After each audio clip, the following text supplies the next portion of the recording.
Está no ar o programa Caderno Digital, uma realização da Rede TVTech em parceria com a TV Câmara Jundiaí.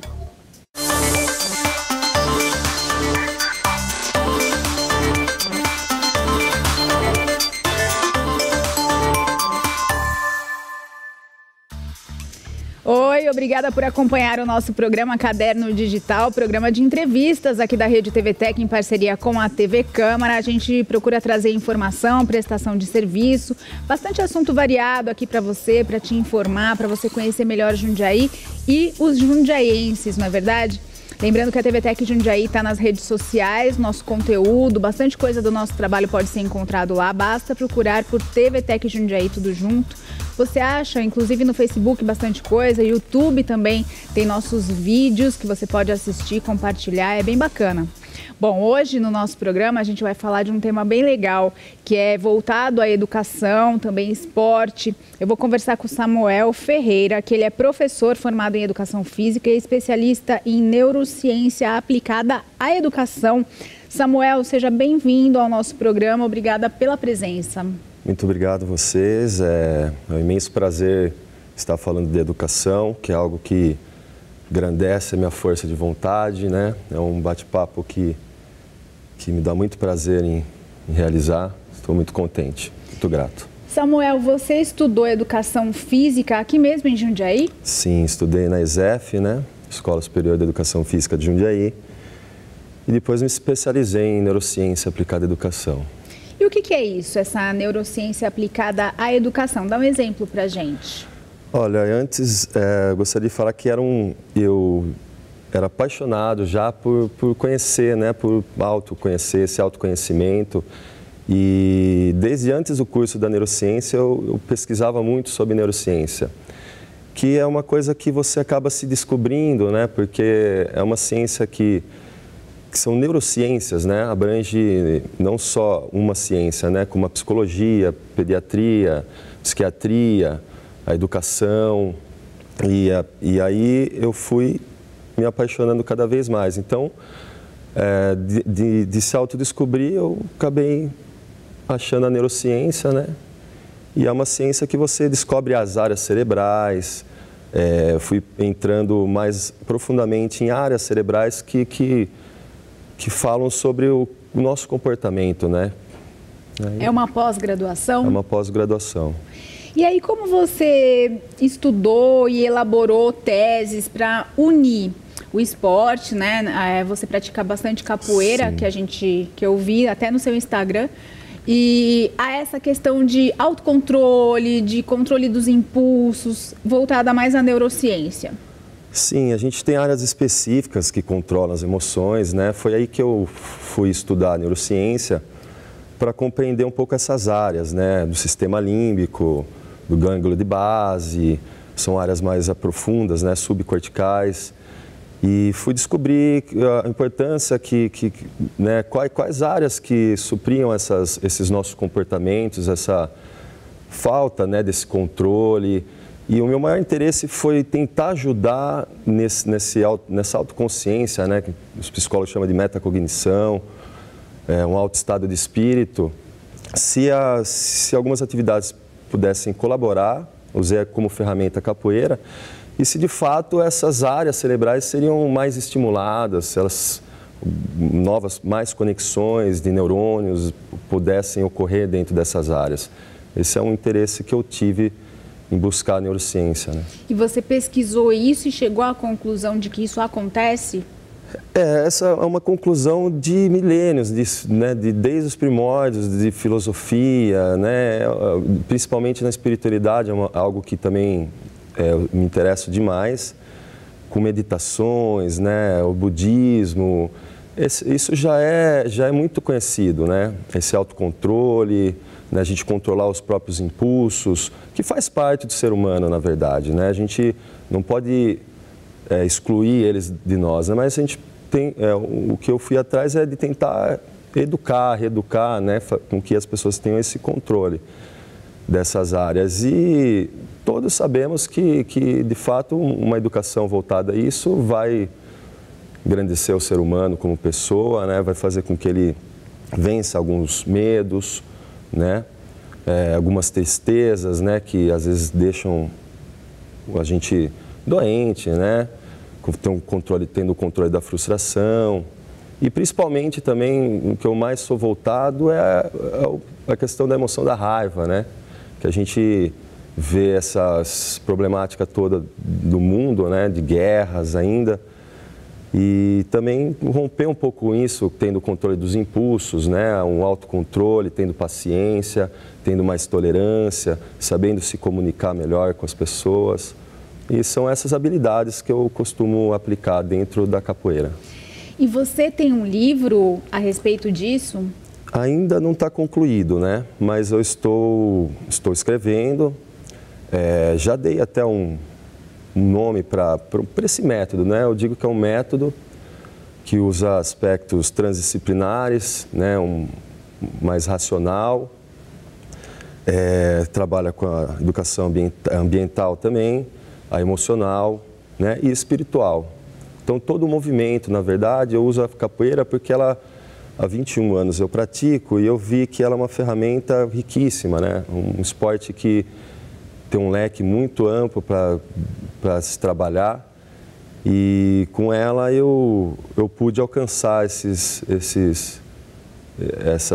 trabalho dessa forma com a própria capoeira. E você dá aulas de capoeira em escolas ou são grupos que você forma especificamente para as aulas? Sim, esse trabalho ele é bastante específico, né? Porque a capoeira são duas vertentes que eu costumo trabalhar. Uma que é o curso de capoeira mais específico, que as escolas costumam chamar de curso extra, que fora do horário de aula, né? E o curso que eu consegui, graças a Deus, a colocar dentro da grade curricular. Então, eu não usaria a capoeira dentro da grade para trabalhar apenas com a capoeira. Então, eu voltei aos aspectos educativos, pedagógicos, que é aí que eu abrangi essas outras áreas, né, de neurociência, de pedagogia, de transdisciplinaridade, de emoção. Então, são duas vertentes diferentes. Se eu fosse trabalhar com a capoeira em academia, não daria apenas para eu voltar a esses aspectos educacionais. A capoeira, como eu fui ensinado, como luta, né, pelo meu mestre, o mestre Cauê, aqui de Jundiaí, o grupo Nosso Senhor de Bonfim, a gente aprende de fato o que é a capoeira. Então, não se dá tempo de trabalhar muitas questões. A gente aprende como na vida, né? A gente acaba aprendendo com as experiências. E aí eu usei a educação para ensinar as crianças como é preventivo, né? Uma educação, uma terapia preventiva, né? De você já ensinar na infância, que principalmente da educação infantil, que é onde tem toda a formação do comportamento, do caráter, da personalidade. Então, eu dei muita ênfase em se trabalhar essa idade, né? E, graças a Deus, a capoeira está dentro da grade dos colégios vicentinos, no qual eu trabalho, e faz parte do nível 1, nível 2, primeiro ano. Então, eles vão passando por essa faixa etária e vivenciando esse tipo de assunto. Bom, daqui a pouco você vai me falar dos resultados que você vem alcançando, porque agora a gente vai para o intervalo rapidinho e o Caderno Digital volta já.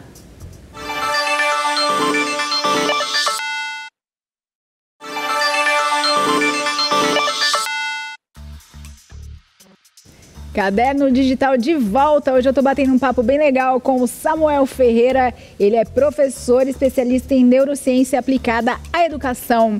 E esse é um tema muito interessante, porque veja só, Samuel, quando eu vou falar de mim, né, que eu estou na faixa dos 40, eu não escondo de ninguém, eu tenho 42. E quando eu estava na escola, o máximo que a gente tinha era educação moral e cívica e depois uma tal de OSPB. Que eu não lembro nem direito o que significa isso daí, mas era o máximo que a gente tinha de questão assim de relacionamento, de compreender melhor as pessoas, o outro. Não existia uma questão mais você não praticar o bullying com o coleguinha, um negócio mais direto, sabe? Uma conversa mais aberta. E é isso que você propõe? É esse diálogo aberto, é essa questão de você explicar as consequências para a criança, para o adolescente? Sim, eu sou muito crítico, né? Bom você ter tocado nesse assunto, porque eu sou muito crítico à própria educação na atualidade, na verdade, né? Se sabe que a metodologia que a gente usa até os dias atuais, ela vem desde o século XVIII, né? E foi trazido da Prússia, né? Em momentos muito de guerra, de conflito. E, na verdade, a educação ela foi criada ali com uma metodologia de controlar as pessoas mesmo, né? Tem todo esse fato histórico de sinal dentro de escola, de grade curricular, de delegacia de ensino, que são nomes até que meio militarista, né? Porque era, na verdade, para educar as pessoas até para a própria guerra. Então, a gente até hoje segue um pouco esse método, né? Um método que ainda passa mais informação do que conhecimento, as pessoas estão ali sentadas, né? E, na verdade, a própria neurociência vem tentando ajudar na educação com esses aspectos, mudar o ambiente escolar, mudar algumas coisas que, pelos estudos do próprio cérebro, ela não guarda como conteúdo, como um conhecimento de fato para a pessoa. Então, ela acaba sendo uma informação que depois de um vestibular é toda esquecida. Vou te dar um exemplo, raiz quadrada, matrizes. Gente, eu não tenho noção o que é isso. Eu estudei, eu tirei alguma nota que eu não lembro qual é, mas assim, o que é isso? Eu não tenho noção, sério. Desculpem, matemáticos, mas eu não sei. Todos os filósofos da educação, pelo menos que eu gosto e estudo, como Celso Antunes, né? O Rubem Alves, né, já falecido, eles são contras a quase tudo que a gente usa na educação hoje. Até a própria resposta dentro de uma... porque os professores passam a pergunta e o que a gente acaba tendo que responder é um trecho do livro, né? Um trecho já ali colocado para você. Então não faz com que as pessoas tenham autonomia, um senso crítico das coisas, né? E eles costumavam falar que o próprio saber das pessoas estariam na própria pergunta. Então, eles falavam que todos os professores deveriam dar as respostas para que as perguntas sejam feitas. É o oposto, né? O oposto de tudo, então, né? Teria que inverter o caminho e começar de novo. Mas a gente tem medo, né? A gente não, eu não teria, né? Mas o pessoal tem medo de mudar essas regras, né? A gente faz parte da nossa cultura, né? Os próprios professores que defendem isso, pode ser que também haja, de certa forma, empírica ali, coisas que estão já dentro de nós, né? Somos educados dessa forma. Eu ainda procuro diversificar e mudar isso, mas nós mesmos fomos educados assim. Então, às vezes a gente deve cometer muitos erros, né? Mas é uma questão muito difícil. O pai quer que o aluno passe no vestibular, né? O vestibular, a gente vê hoje em dia quanto sobe o índice de depressão, de suicídio, ansiedade, porque a gente não está sendo preparado para a vida, né? A gente está sendo preparado, a escola mesmo, ela era comparada a uma produção de série, né? Por isso que é série, primeira série, segunda, e agora até mudou para ano, né? É primeiro ano, segundo ano. Porque eles preparam as pessoas para empresas, né? Para trabalhar, para ver naquela revolução industrial. É a sociedade capitalista que a gente vive. Né? Para o mundo que a gente está aí, ocidental. Mas eu acredito muito que a maior ênfase hoje seria a gente aprender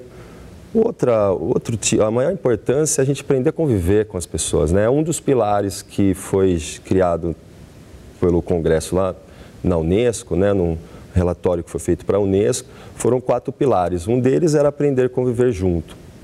E é aí que eu entrei com essas habilidades emocionais de tolerância, comunicação, empatia, controle dos impulsos, autocontrole, que está dentro desse pilar.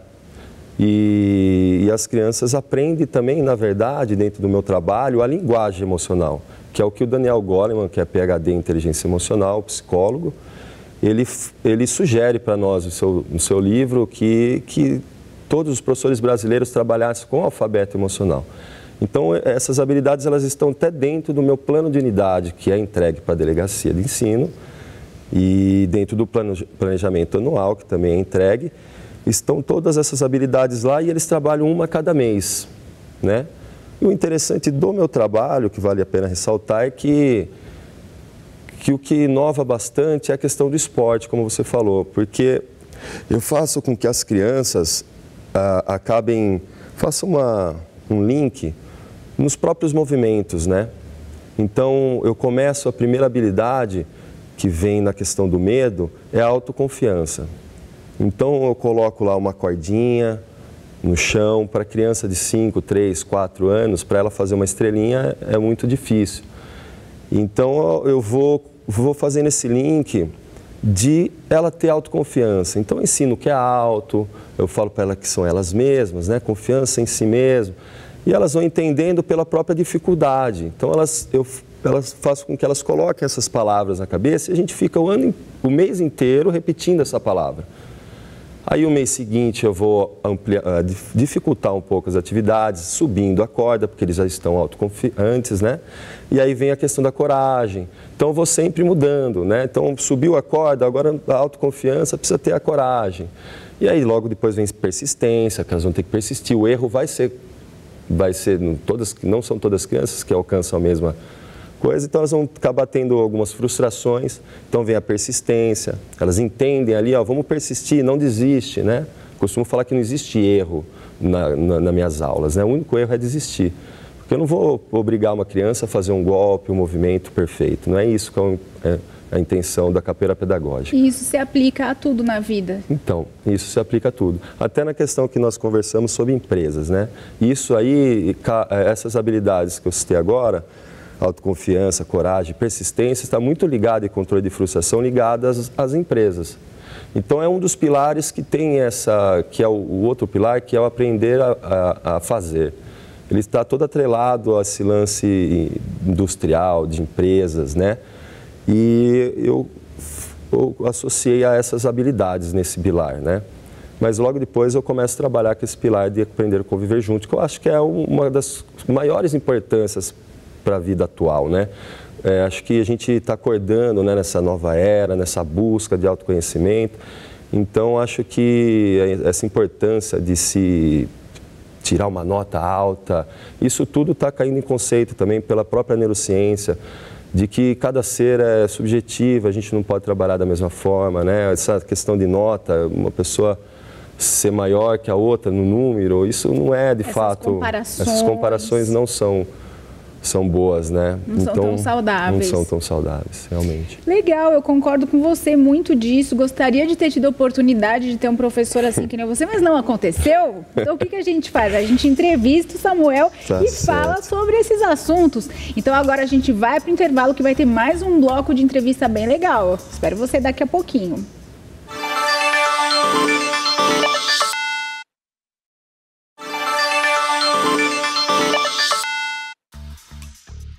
Caderno Digital de volta. Hoje eu tô com o Samuel Ferreira Jundiaiense, professor, capoeirista e também especialista em neurociência aplicada à educação.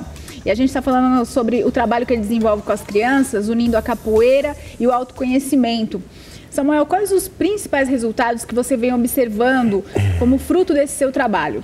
Sim, eu tive bastante respostas dos próprios pais, mas antes eu vou falar uma das coisas importantes, que quando eu fui fazer a minha própria pós, eu fui pesquisar muito, todos os livros eu li do Antônio Damasio, né? Então, ali ele fala muito dos marcadores somáticos, né? Que vão formar o caráter, o comportamento das pessoas, daquelas experiências que a gente vivencia, né? Então, ele chamava de marcadores somáticos. E ele fala muito sobre a homeostase social. Eu não sei o que é isso. O próprio regulamento, né? Ele fala do regulamento da homeostase. A homeostase é o equilíbrio do próprio corpo, né? Então, as partes fisiológicas, biológicas do corpo, nesse controle, eles entram numa homeostase, é um equilíbrio. Então, o equilíbrio social é uma das respostas que eu gostaria de obter, né? Que é, como nós falamos, as questões sociais, de relacionamento. E eu tive muitas respostas, assim. Eu gostaria de validar esse trabalho, né?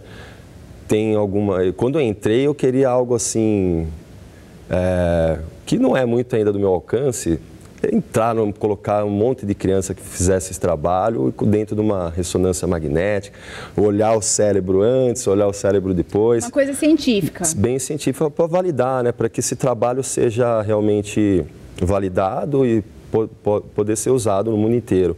Mas a gente pode fazer de forma mais alcançável, assim, que é o próprio relatório, né? Dentro da psicologia tem vários relatórios que eu poderia fazer com essas crianças que passaram do nível 1, nível 2, primeiro ano, lá no 5º ano, fazer alguns relatórios para obter alguns resultados de centenas ou até milhares, porque são 7 escolas na rede, então são milhares de crianças ali que passaram nesse meu método.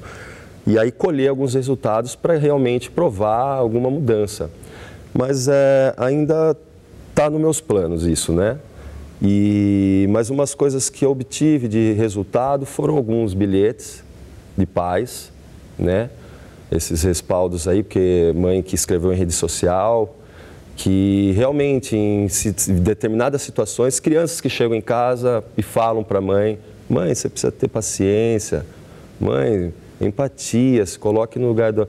Então, assim, teve um engraçado que a mãe estava subindo a ladeira numa rua, e a ladeira, ela tem medo, ela falou, ela escreveu, eu tenho medo de uma ladeira, tal. E o carro morreu, entrei em choque, em pânico, e a criança de nível 1, que é 3, 4 anos, falou, mãe, você precisa ter autoconfiança, confie em você, tenha coragem. O tio Sagu, né, que eles me chamam de Sagu, meu nome na capoeira é professor Sagu, né, de Samuel Gustavo, né. E aí, então, esse tipo de coisa, porque o que eu quero obter com isso é, como eu disse no início, é a metacognição, essa autoconsciência, de quando a criança levar isso para o cotidiano. Então, o que é esse controle? É quando ela não age com inconsciente, com instinto, né, que é algo automático, no sistema automático do corpo, que ela vai agir com raiva, que ela vai ter a tristeza e não compreendê-la, entendeu? Vai usar o medo e vai bloquear, né? Então, na hora que ocorrer uma situação que gere essas emoções, ela consiga se colocar atrás dela. É por isso que eu falei de coisas espirituais. Isso é algo que na espiritualidade é muito usado, né? Sempre foi há milênios, né? Desde Buda, Confúcio, sempre teve essas indagações, né? Para a criança é muito mais fácil, mas o adulto também pode aprender? Também pode aprender, né? A gente nunca é tarde, né? Mas é mais difícil. É mais difícil. A gente já tem crenças. Já tem enraizadas, né? E tanto que a gente traz todos esse impulso, né? Essa coisa que já vem principalmente do tronco encefálico, que é a parte do cérebro mais primitiva, né? Então a gente tem esses impulsos, né? Depois a última área a cerebral na evolução do cérebro foi o pré-frontal, que aí veio o raciocínio, o planejamento. Então essas áreas, a área cerebral da consciência mesmo ali, né? Então a gente está nessa evolução, por isso que eu acredito ainda muito na humanidade, voltar a esse tipo de questões e mudar, né, o que a gente é. Mas quando a pessoa já passou por essa infância, né, como eu disse, a idade que pega a personalidade, que pega o comportamento, o caráter, aí para mudar é mais difícil, mas também não é impossível, né? Sim. Requer um pouquinho mais de disciplina, mais de dedicação, né? Mas não é impossível. Você estava falando sobre aquele controle que as escolas costumam exercer sobre os alunos, uma coisa muito antiga, né? Muito rigorosa, o professor ali sempre querendo todos sentados, uniformizados e tal. Você acredita que quando a gente está feliz, cantar uma música, fazer uma brincadeira, desde que não atrapalhe ali a situação que está acontecendo, você expandir um pouco a sua energia, sei lá, gritar um pouco, brincar, isso é legal, é bom? Você encara de forma positiva? Então, nossa, você falou uma coisa que eu, no meu dia a dia, fico me questionando muito, porque é que nem eu falei, muitos professores estão já enraizado, né? Pode ter uma ideia renovadora, ser inovador, mas você chega lá, uma criança gritou, você vai reprimi-la, né?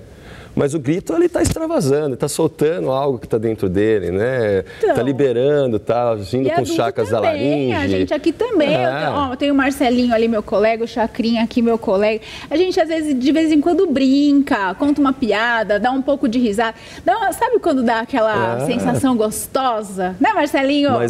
Mas essa repressão que teve desde o início da educação aí, realmente para isso, para não deixar as pessoas terem esse livre-arbítrio, né?